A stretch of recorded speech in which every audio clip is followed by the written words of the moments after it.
Hello and welcome. Today I'm going to be showing you how to do a simple cactus watercolor and ink painting. The first thing you're going to need to do is to trace out your shape of your cactus. I started mine in a pot that I have imagined as terracotta, and then I basically just fit little teardrop shapes together until I thought it looked like a cactus. Any of the forward facing ones I wanted to paint or to draw first, and then I went in with the more background ones. You're also going to want to pre-mix 3 different colors, or however many you want. Really, I did 3 of green, and I've got my main one that I've just added here, which is very kind of olivey green.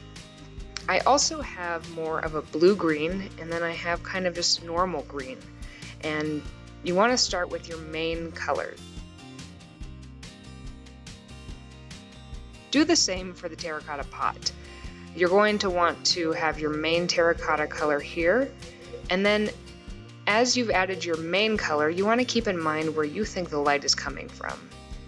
I forgot to add a little detail in there, so let's draw that in. And then we're going to want to focus on adding some of those details. So I've decided the light comes from the left, so I'm going to give some shadow to the right side.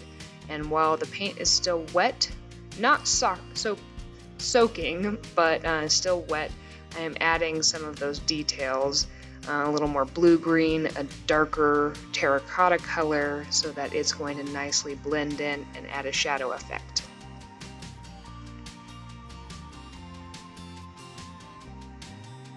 And I go back and then I actually start taking out some of the color too if I think there's a little bit too much that's pooling. I take it out of the middle because this is a 3-dimensional object.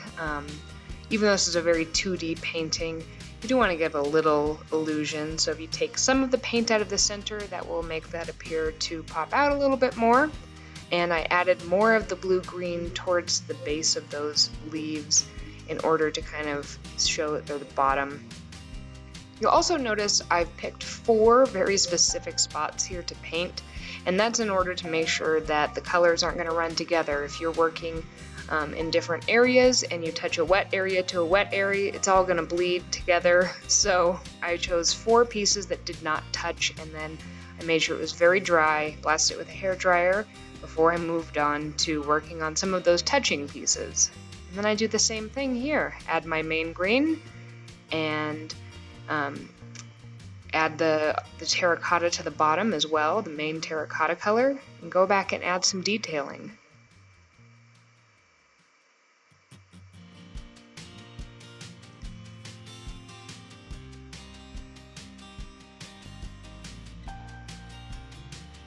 Again, take out some of that color and add in some shadows.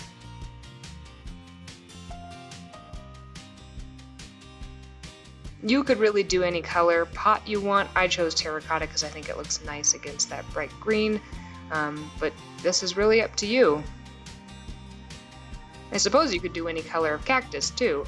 I just wanted to have a green cactus.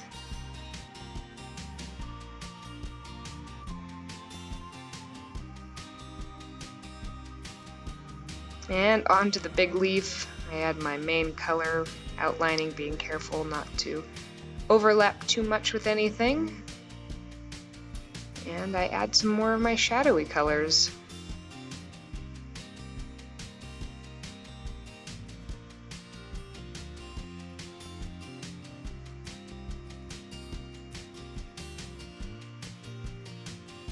Remove some of the middle to add a little depth.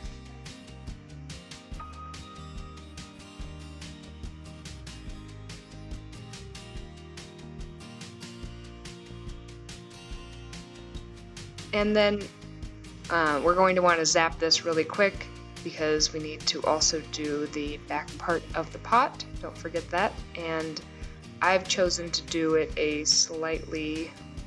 Oh, well actually first I added some little red flowers. I want this cactus to look like it's in full bloom. There is another one at the top, it's out of frame.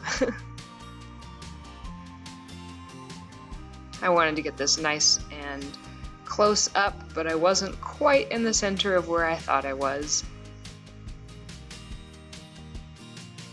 going to fill in the back part of the pot, and I've chosen a lighter color in order to make it look like the sun is maybe kind of shining in the pot. Adding just a tiny bit of shadow.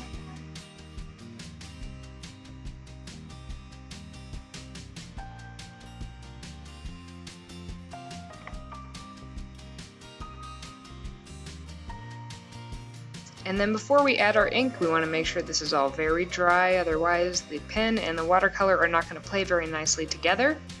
I have two different micron tipped pens that I really like, and I've had them for so long I can't tell you what sizes they are, so I tried to show you I have two. I'm using the thinner tipped one to outline all of the different shapes that are distinct within this painting, drawing cactus.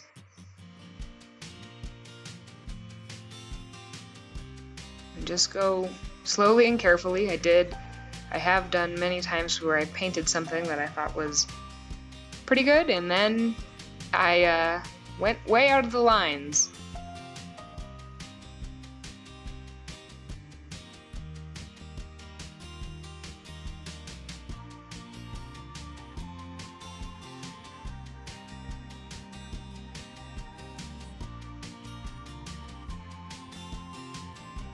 And then I switch to my thicker tipped pen and I add all of the little spikes, and I just make sure some of them are on, some of them shoot off. They're in all different directions. There's slightly different lengths to show different direction of the spikes, and just kind of have fun with it. If you have any interest in doing any plant drawings, I really recommend this book by Peggy Dean, Botanical Line Drawing. I bought this back in June when I started to get into watercoloring different plants, and it's been a huge help to help me understand different types and shapes of leaves, their stems, different shading within them, and it's just a really great resource. She has everything from leaves to flowers to even some different cactuses. I highly recommend it. It's available on Amazon, and I can link that in the description below. Thank you so much, and I hope you have fun painting your very own cactus.